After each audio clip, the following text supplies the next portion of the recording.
Olá, de volta com o programa Vídeo Debate e hoje tenho a satisfação de receber aqui nos estúdios Luiz Fernando Machado, meu amigo Luiz Fernando, vereador, deputado estadual, deputado federal, vice-prefeito, presidente da Câmara dos Vereadores aqui de Jundiaí. Então tem uma carreira aí já vitoriosa dentro da política e seja muito bem-vindo.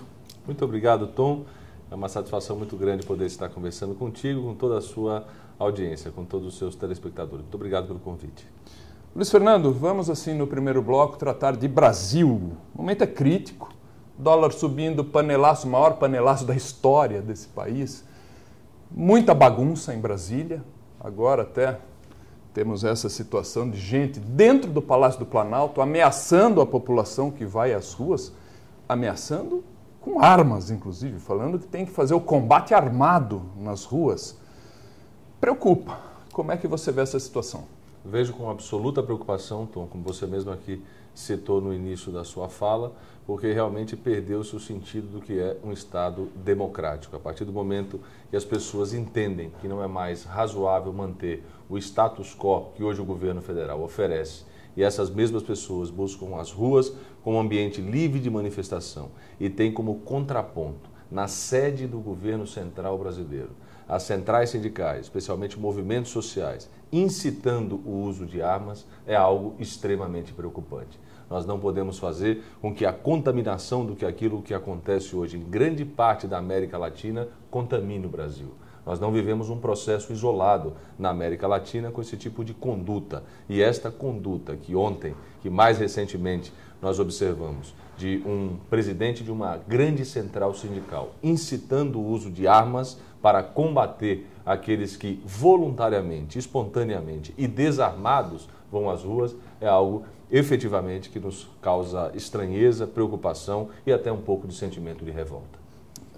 Eu concordo plenamente, isso aí não está bom.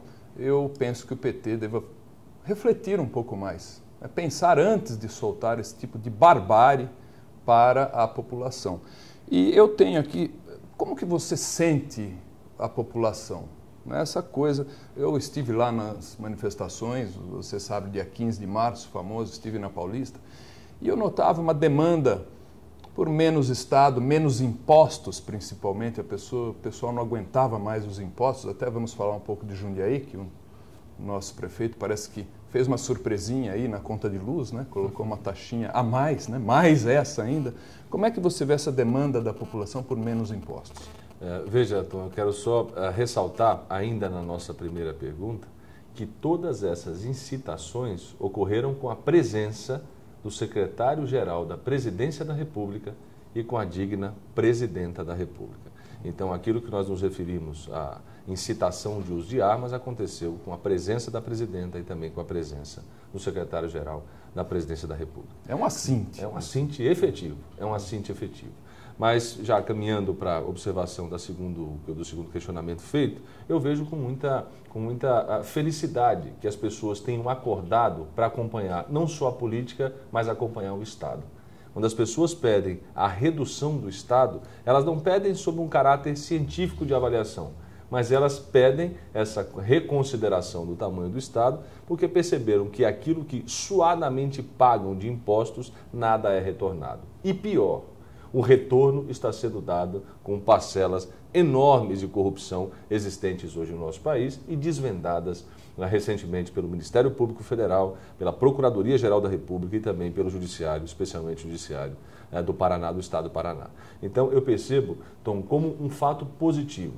O país ter chego a esta circunstância é muito ruim, é ruim para todos nós. A crise afeta a todos e vale lembrar, a inflação pega primeiro aquele que é mais pobre. Mas o fato a sociedade hoje já está atenta àquilo que está acontecendo, ter o poder de discernir e entender que este modelo de Estado está superado, que não há mais como se conviver com essa máquina absolutamente inerte que é o governo e pesada, é positivo. Então, as manifestações, na minha avaliação, elas são extremamente positivas. É claro que nós poderíamos ter um ambiente econômico diferente, um ambiente social diferente, mas ela veio em boa hora, veio na hora de dizer basta ao PT.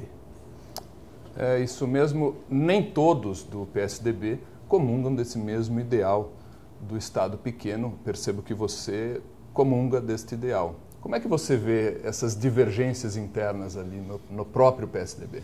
Veja, todo e qualquer partido político, você admite linhas de pensamentos que são distintas.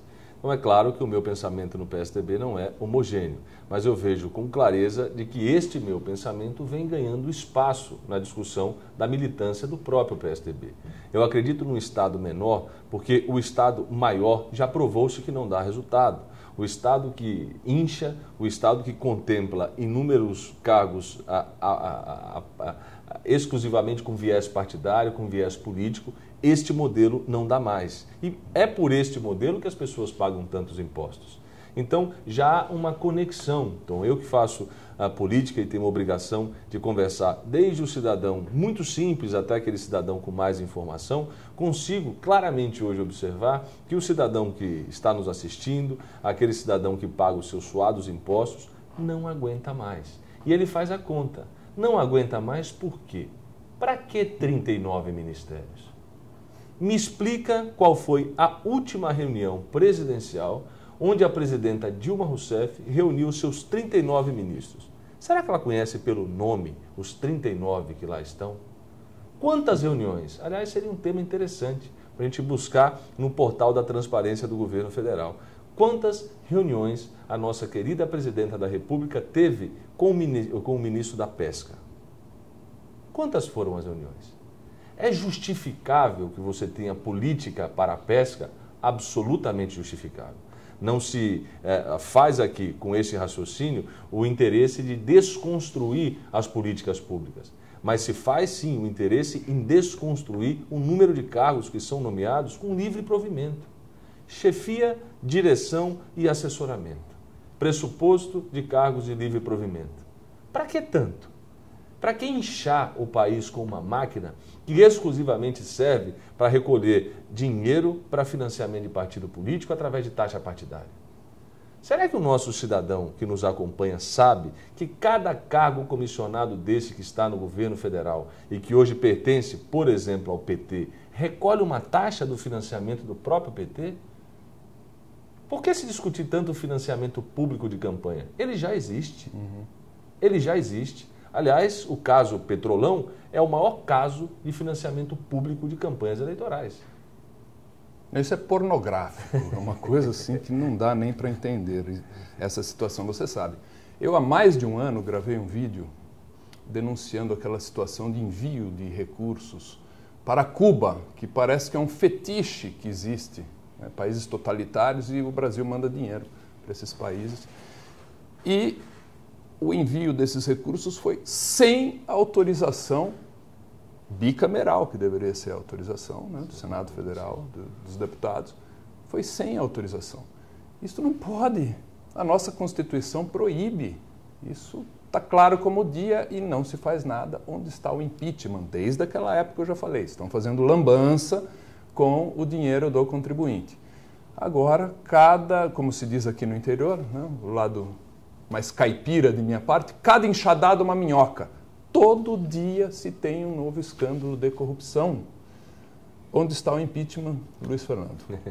Então, antes de responder onde está o impeachment, eu quero só fazer uma consideração. Eu, como deputado federal, vivi no Congresso Nacional inúmeras ações dos famosos líderes dos direitos humanos, especialmente aqueles direitos humanos comandados pelo PT. E eu nunca entendi como funciona aqui no país estas comissões de direitos humanos que não avaliam o que acontece em Cuba, que não avaliam o que acontece, por exemplo, na Venezuela.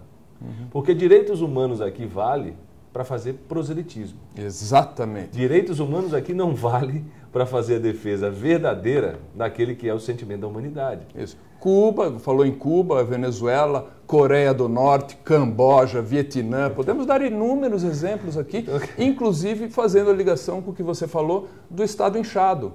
Em todos esses países, o Estado é inchado e não deu certo. Exatamente. E eu diria até mais, em toda a história da humanidade se fez esse experimento e não deu certo. Quando é que nós vamos aprender? Será que nós somos tão ingênuos assim que a gente não aprende com o próprio erro? Essas avaliações elas são interessantes. Eu fazia muito isso em Brasília.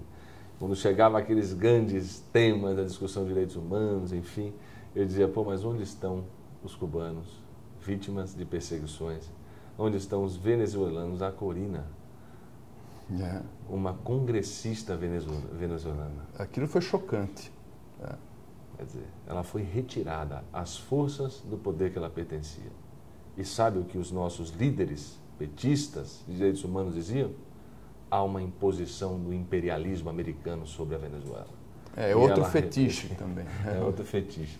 Mas veja, eu percebo hoje claramente que o Congresso Nacional vai se aproximando, né, de uma visão de retirada da presidência da República do local onde ela está, porque ela perdeu capacidade de liderar e perdeu mais credibilidade. Uma presidenta que tem 7% de aprovação e não conseguiu, após 8 meses do início do seu mandato, ainda dar demonstrações de um ajuste, por exemplo, fiscal, não é uma presidenta que esteja legitimada para poder fazer com que o Brasil saia de onde está, do atoleiro em que ele hoje está submetido. Então eu percebo que há um processo no Congresso Nacional hoje forte, no sentido de tendência a alguma medida, que seja um impeachment, que seja a imposição de uma renúncia a ela, enfim.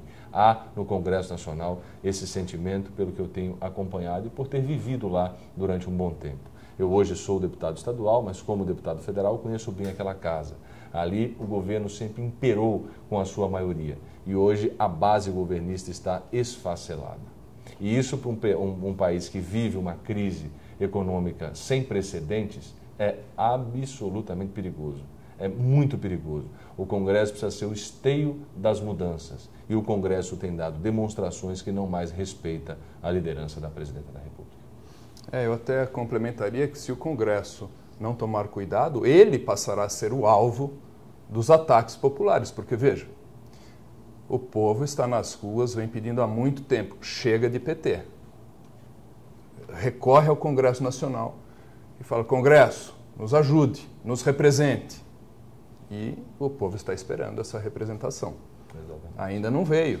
Precisam efetivamente tomar uma atitude, retirar esta senhora da presidência. Essa é a minha posição pessoal. Eu sei que é um pouco assim mais contundente, mas é a minha posição. Eu gostaria, Luiz Fernando, de falar um pouquinho de Jundiaí, né, da nossa cidade querida Jundiaí, após o intervalo.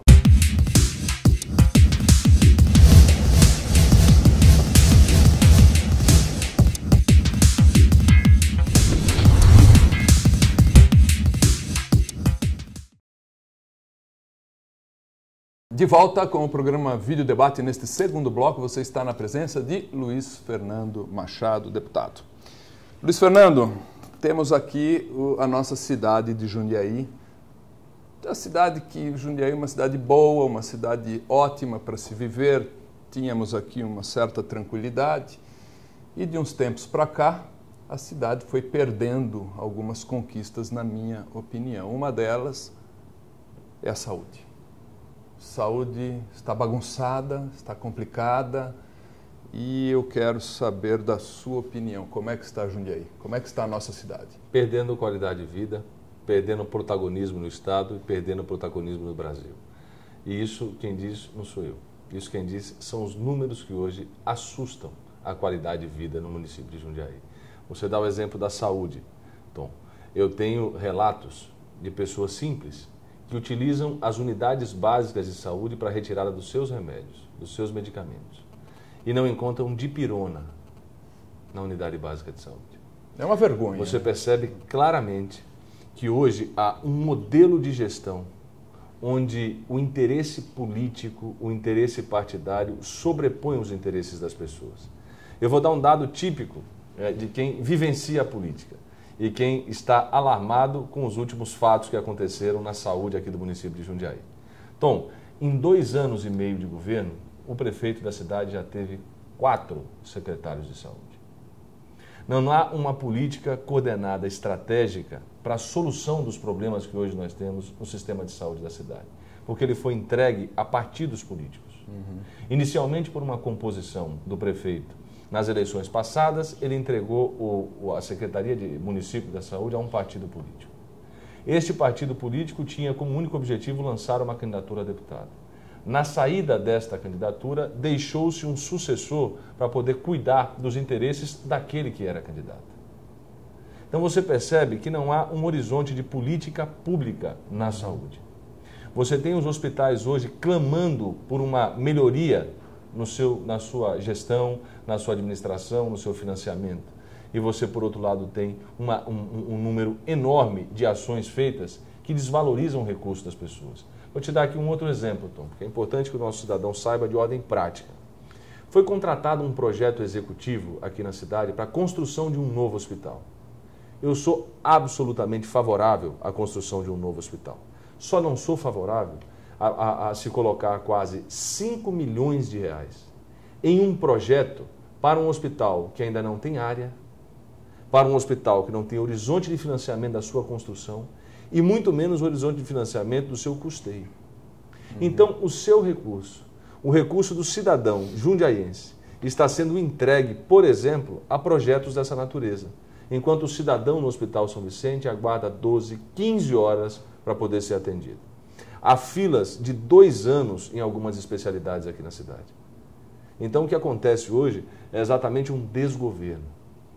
Jundiaí passa, na minha avaliação, pela pior administração pública já tida nesta cidade. Não há um comprometimento, não há uma liderança, não há efetivamente um prefeito que chame para si a responsabilidade. Há um prefeito que, por muitas vezes, o que nós percebemos, gosta de fazer somente a politicagem. Recentemente, num jornal local, num diário local, eu inclusive divulguei na minha página do Facebook, a capa do jornal é o prefeito dizendo da sua preocupação com a escolha do vice. Eu vi isso aí. A contracapa do jornal é a população da Ponte São João pedindo, pelo amor de Deus, nos entregue segurança pública. Então perceba que há uma desconexão entre o que acontece no 8º andar, no gabinete soberano do prefeito municipal e nas ruas da cidade. As ruas estão entregues à criminalidade, as ruas estão entregues ao descontrole político. Outro dia mesmo na Avenida Jundiaí teve tiroteio. Na Avenida Jundiaí, em frente ao Banespa ali. Nós tínhamos um projeto, Tom, eu não quero aqui me estender nas críticas, mas é importante dizer. Nós tínhamos um projeto em Jundiaí chamado Anjo da Guarda. Viaturas da Guarda Municipal circulavam em torno das escolas no período de entrada e saída destas crianças das aulas. Esse projeto foi desconfigurado. Esse projeto hoje não existe. Você vai à Guarda Municipal de Jundiaí, você vê no mínimo 20 viaturas quebradas. Os guardas municipais não têm mais investimentos para o seu próprio armamento, para a sua segurança com colete à prova de bala, que tem prazo de validade. Um colete não é eternamente válido, ele tem prazo de validade, precisa se investir. Eu queria muito saber, que hoje não consigo com tamanha clareza, qual é o orçamento para a Guarda Municipal de Jundiaí, que é um efetivo, Tom, de 360 homens. Se juntar o efetivo da Guarda Municipal, ele é maior do que a Polícia Militar e a Polícia Civil e o Bombeiro juntos em Jundiaí. Não sabia, bastante coisa. É uma guarda muito forte, é uma guarda de mais de 50 anos de existência, aliás, mais de 60 anos de existência. Então, nós perdemos aqui em Jundiaí, foi o espírito efetivo de liderança política coordenando a cidade.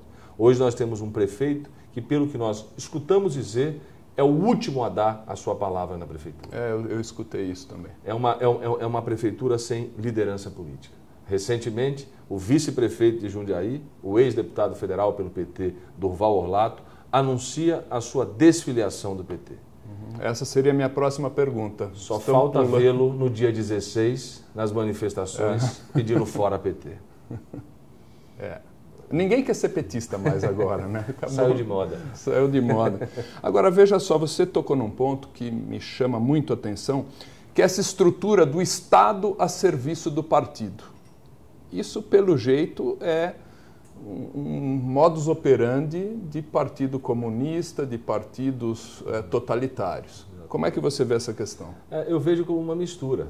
Eles misturam público com privado. Eles misturam o interesse da agremiação partidária com o interesse do Estado. Então, percebe-se claramente, eu fui vice-prefeito aqui na cidade do Miguel Haddad.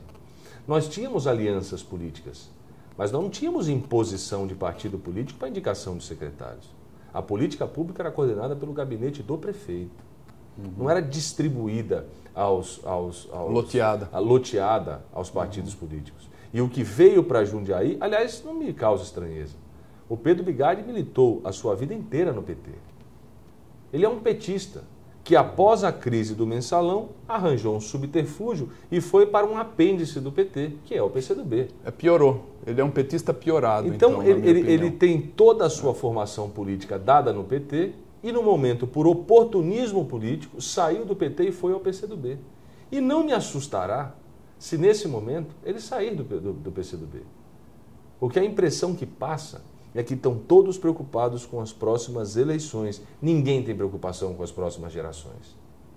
As próximas gerações em Jundiaí estão entregues ao interesse de um partido político que hoje governa, que é o PCdoB. Grande parte da estrutura política hoje da cidade está entregue ao PT. O secretário de Saúde é petista. O secretário de Educação, petista. O secretário de Serviços Públicos, oriundo do PT. O presidente do Departamento de Água e Esgoto da cidade, oriundo do PT. Então, veja, a impressão que se dá é que a cidade é coordenada por pessoas, mas não. Aqui há uma imposição de partidos políticos e esse ciclo do PT, esse ciclo dessa esquerda ideológica, aqui se impôs. Haja vista que o nosso Plano Municipal de Educação contemplava a famosa ideologia de gênero, que é a imposição do Estado na vida da sua família. Que é um absurdo. É um completo absurdo. Você transformar o ambiente escolar no ambiente ideológico, independente qual seja a ideologia. Independente qual seja a ideologia. Perfeito. Não estou defendendo que seja a minha, ou que seja a sua, ou que seja de quem está nos assistindo. A neutralidade. Eu defendo a absoluta neutralidade do processo teológico na educação. Algumas obrigações são típicas da família. É até estranho a gente discutir isso aqui. É impressionante que isso esteja na pauta, porque é tão óbvio que me assusta. E já que eu ia perguntar das finanças da prefeitura, que eu estou sabendo, informação segura lá de dentro, que não está boa, mas eu, como você tocou nessa questão ideológica, eu quero entrar nisso, vou confidenciar uma coisa aqui para você. Eu tenho uma obra aqui, que está aqui na minha frente, Sociologia para o Ensino Médio. Nesta obra, temos imagens aqui, o Ricardo vai mostrar as imagens da obra. Nessa obra tem estereótipos de empresários, né, com gravatinha, terno e pastinha na mão, descendo ao inferno. Está aqui na obra. Né? Pessoas mais jovens com fundo celeste atrás, nada contra a juventude, óbvio, mas assim, eles colocam aquela situação do nós contra eles. Os empresários malvados que usam gravata contra a juventude que vai salvar. E esses estereótipos são muito perigosos.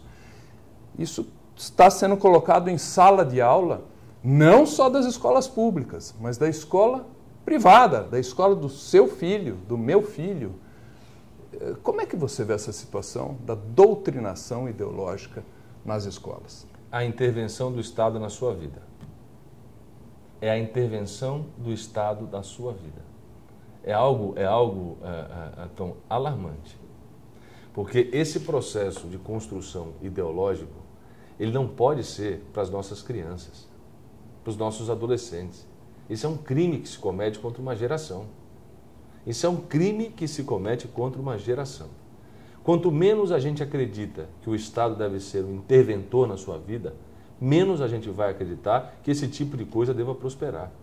Esse tipo de coisa deve encontrar um filtro. Agora, algumas universidades no país estão tomadas por comunistas. Alguns celeiros de formação da América do Sul, acadêmicos, estão tomados por pessoas que acreditam nessas práticas e procuram de maneira transversa municiar os alunos. Quer dizer, se nós vivemos um sistema que hoje é capitalista, um sistema que deveria valorizar o sucesso, valorizar a oportunidade que se tem através do seu trabalho, da sua competência, de ter ascensão social, de ter ascensão profissional, a famosa meritocracia. Mas não. Não. Deixa eu te explicar melhor aqui. Eles querem sim o enriquecimento, não pelas vias lícitas, do empresário que trabalha, paga imposto, recolhe, enfim.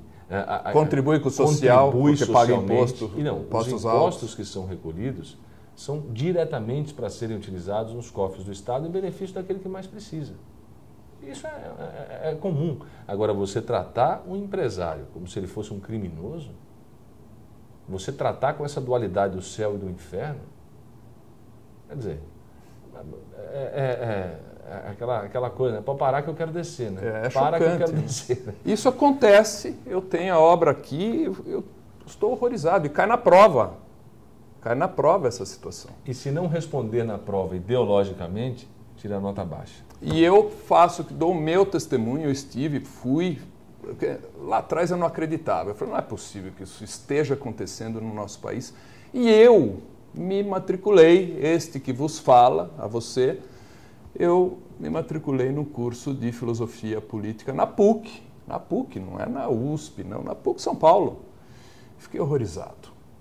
Eu tinha um professor em sala de aula, eu brigava com ele, porque eu já sou mais tiozão, não tenho medo dessa situação, né? Eu sou professor universitário também. E ele me dizia o seguinte, quando eu questionei de maneira mais veemente, ele falou, tá bom, então eu concordo com você, eu aceito até a propriedade privada, que era a discussão, se era bom ou ruim, imagina, olha o nível da discussão. E ele depois emendava, mas herança também é demais, né? Você não quer herança também? Quer dizer, o cidadão é contra a herança, que a gente possa deixar herança para os nossos filhos. Está nesse nível, Luiz Fernando. Eu sei, então vivi no Congresso Nacional, fui deputado federal, exatamente no governo da presidenta Dilma, e sei aquilo que as próximas gerações pagarão pelas escolhas feitas. Nós hipotecamos a próxima geração, essa que é a verdade. Queria abrir um espaço para você, o programa está acabando. Fique à vontade para falar o que você quiser aí para o pessoal de Jundiaí, para o meu público, que não se restringe a Jundiaí, você sabe.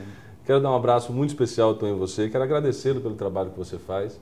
Conheço a sua vida, conheço a sua família, conheço a sua história e sei que você faz com absoluto dever de contribuir com as próximas gerações. Não há um outro interesse e por isso a beleza do seu programa, por isso a disposição de muitos aqueles que querem vir aqui falar contigo. Obrigado. A gente percebe com clareza realmente que há um sentido de vida naquilo que se faz aqui. Eu estou à disposição de vocês, estou muito empenhado em fazer com que a nossa cidade tenha um modelo de gestão diminuído do Estado, reduzir um pouco desse tamanho de prefeitura, poder cobrar menos para oferecer mais ao cidadão, poder dar oportunidade de custear a máquina pública com aquilo que já existe, do suado imposto pago pelo cidadão, não fazer aquilo que hoje a cidade está assistindo. Você me perdoe, mas preciso dizer aqui ao final do seu programa de que Jundiaí recentemente foi vítima de mais uma taxa de iluminação pública imposta pela Prefeitura Municipal a você, cidadão, que paga já suados impostos. Então, esse modelo petista, comunista de governar não pode prosperar num ambiente que nós temos nessa cidade de absoluta qualidade de vida e respeito ao cidadão. Bem lembrado. Quero muito te agradecer pela passagem por aqui, te agradecer pela oportunidade e me colocar à disposição não só aqui do seu programa, mas de todo o seu público. Fiquem à vontade para entrar em contato. Queria deixar o meu site, é o luisfernandomachado.com.br, o Luiz é com Z. Entre em contato conosco, vamos abastecer de informações aqueles que são os nossos representantes. Eu me sinto representante dos seus interesses, do seu voto e da nossa região. Muito obrigado pela oportunidade. Ok, Luiz. A você que nos acompanha também, seguem nossos agradecimentos. Até a próxima.